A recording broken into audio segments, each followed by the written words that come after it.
I've completed a PhD, so I'm now a doctor. I got it in July, with the award ceremony and everything. I'll get out of the way of myself, so I can fall asleep. Anyway, that's me. I have, as you can see, there's some numerous titles going on there. Okay, so anyway, I got into a degree quite late. They used to call me a mature age student when I started at 24, and I was really bloody offended. I mean, not old yet. But I had, well, overall I've had 30 years in the entertainment industry, so that was before my degrees in jury. I've been a singer, an actor, I've done directing in theatre, stage, and I've written books with jury, those things like that. So anyway, so I thought, oh, okay, what haven't I done? University, yay, that sounds really interesting. I want to use my mind differently. So, as I've said, I've published books, done all this sort of stuff here first. I've been on television as well. Currently, I'm a member of the Australian Directors Guild, a full member. So I'm a film director. And my Doctor of Philosophy is in Film, TV and New Media. So what the new media is apps and online interfaces, which I'll explain a bit more in a minute. Into the next one. Okay, so the first higher thing I did, or the higher degree area, was before I did my Masters, it's not there, but I've got a Bachelor of Psychology.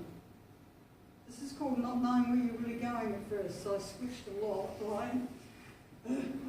Total attention deficit there. Bachelor of Psychology, graduate diploma in psychology. I was a psychologist for 4 years. Then I got a Master in Journalism and Mass Communication. Then I thought, shit, I'm a bit bored here, so I went and did an Honours. So with the Honours, they've been talking about Honours here, there are other ways of doing it sometimes. You can do it linked to your Bachelor's, as you've seen. But other times later on, you can come back and do it, which is what I did after my Masters. I did the Honours because I was interested in doing a PhD. I must have been a bit crazy doing that. So I did all mine a bit backwards, but during my Masters, for anyone who's interested in ever doing a Masters, beyond their Honours, or not doing Honours but doing a Masters, mine was in journalism and mass communication for all the journalism people here. I did a creative project with the Supernova Pop Culture Convention, if anyone knows that. And I ran around there and filmed a documentary and interviewed all the celebrities, and had a rather big student film crew that got out of control meeting all the celebrities and getting too excited. Wow. So that was really interesting. So that gave me a bit of an opportunity to extend my filmmaking skills. It was quite a chaotic thing to do, but during that I did that creative project. And then I went on to do my Honours project, on the next page, I think. Yep, this is my Honours project. I'm not really simple when I do something. Your Honours shouldn't be that bloody intense. you know, you write an exegesis, which is like a small version of a PhD thesis, really. It's your having a go and seeing what it's like when you do an Honours, of your experience of it. So what I did is I went a bit berserk in my Honours, actually. I went and did a full documentary on television, which should have been in my PhD. I just thought I'd do this. What it is, it's a documentary about brain injury. And I wanted to know basically more about what brain injury is and what society's experience of it is and the stigmatisation behind it. So many community organisations came on board and were interviewed by me. I did exterior location shoots and interior studio shoot.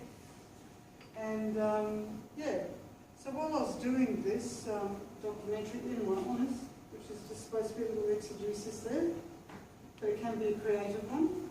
If anyone knows about creative thesis writing or anything, anyone understand about that? Where in your Honours or in your, when you see my thesis for my PhD, you can do not just the written part, you can also do a creative part with a creative output. But they're not two separate things, and I'll explain that it's something that's blended actually. It's like the whole creative project goes together. So when I was doing this documentary, a lot of the guests were talking about the media. And because I've done my Masters in Journalism and Mass Communication, I was interested in the media a bit, even though I'm a film director, I was fascinated. And they said, the language surrounding this on television appears to still be not correct or stigmatised. People saying brain damaged person, talking about the person like they're not there anymore. You know, you'll see someone say, he once was a really good person. And you think, hang on, he's right in front of you, right? This is still a human being. And this, I guess, crosses other levels of disability as well, and representation. So I thought, this could be a good PhD, actually. So, next page. I'm not going to read all that. That's a lot of stuff. But basically, my PhD is about auto-ethnographic filmmaking and app development to improve vulnerable issue representation during film and media decision making, which basically means, because I'm a documentary filmmaker, I thought, okay, where do I put this medium? What do I do with it? And I'd like to know more about brain injury and how to improve the language for the general public. I want to do something that will help filmmakers and journalists before they embark on a project on, you know, when you try and look up information on the internet and it's just everywhere, like when you go on Google, you get all sorts of crap come up. Some of it's very not authentic. You don't know where it comes from. Some of it's great, you know. But the information superhighway is so massive, I mean, where do you go? So I interviewed in a documentary sense, not just a journalistic sense, like I immersed myself in it. Instead of being more factual and away from the project, I was auto-ethnographic, is the sort of the word for that, is when you become more involved in it and reflect on it. So I was personally thinking about what I was doing all the time. In doing this, I talked to experts from major suicide organisations, brain injury organisations, media organisations, people who have had a brain injury. So in doing so, I was hitting an ethical minefield, because when you do an honours or a PhD, you work with the ethics committee here, and they have to allow you to do your project, because they're worried you don't might offend somebody or cause some problems. So it's very important you're quite ethical. But then again, in your studies now, ethics is very important to do with what you're writing. So this was a very difficult area to work in because it's brain injury, so you can offend people. But because I've done my bachelor in psychology and my postgraduate in psychology, shit, it finally became useful, even though I was a psychologist years ago. But I think like psychology and journalism made a really fantastic mixture, actually. I didn't think they'd work together, but they did. So when I was sort of interviewing for this, it was a great experience, because university, you can blend different disciplines, and I'm all about that. I'm cross-disciplinary. So in the end of the PhD, basically what it was, strangely enough, I invented an app. And I work with the Information Technology School, and I'm in humanities. So we sort of cross disciplines to do it.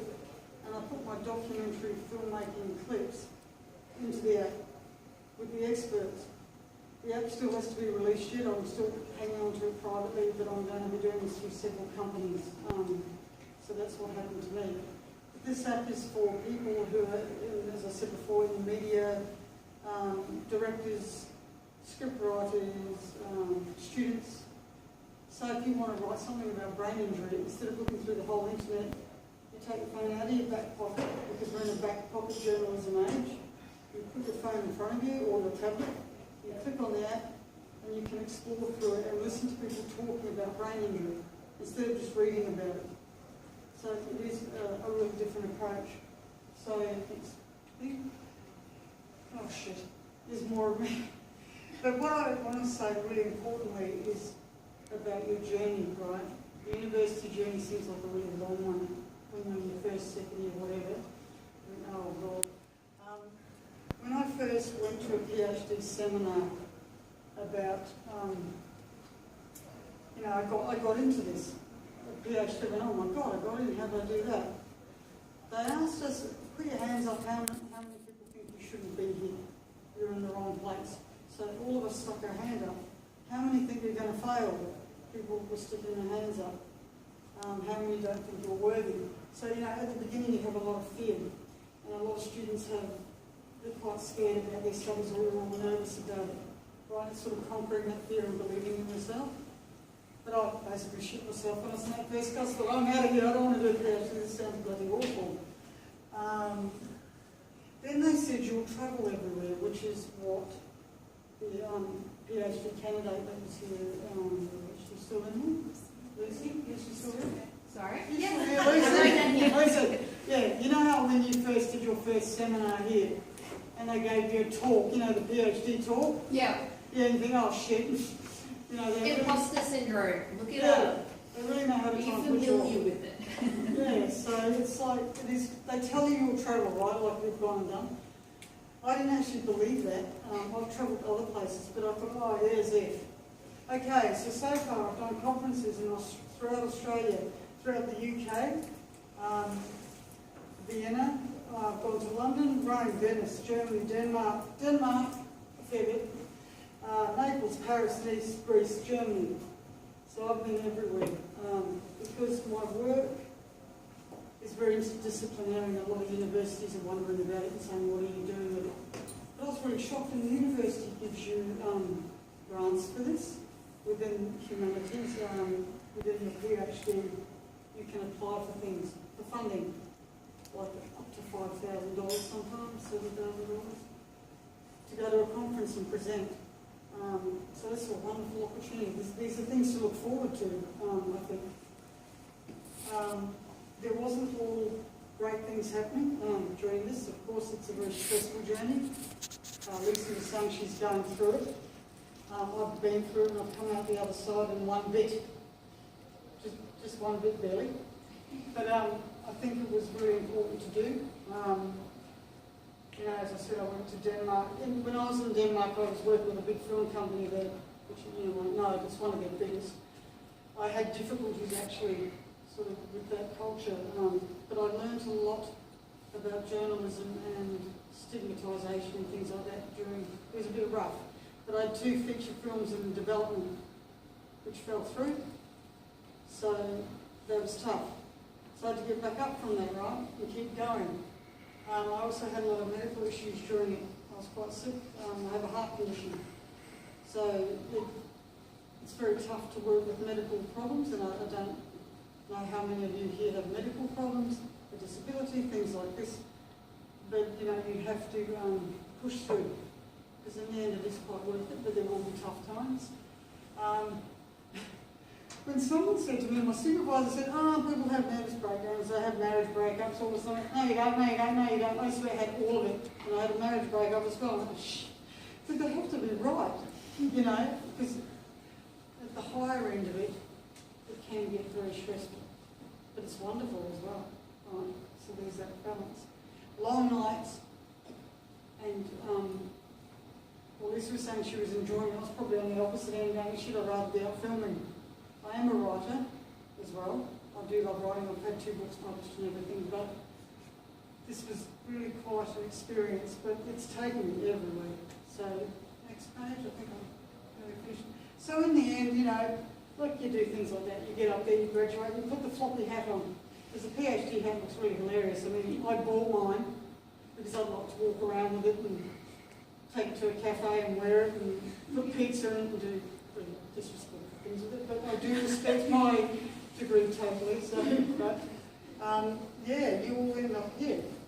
And standing in front of all those people and facing them, having them applaud what you've done in your bachelor's degrees, in honours, in masters, and in a PhD is the most wonderful, rewarding, tingling feeling. You practice after there's a whole room full of people applauding for you.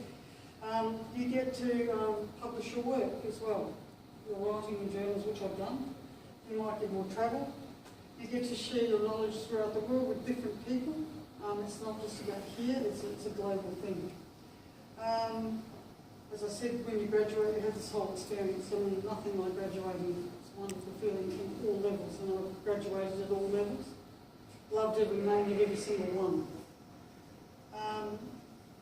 Yeah, and in higher degree areas and honours and things like that, you get to get some questions answered that you've had in your bachelor's. Where you're learning through it, you want to ask some things in research. I think, why is this working like that? Like, you get to explore your curiosity, and you get a bit of independence as well.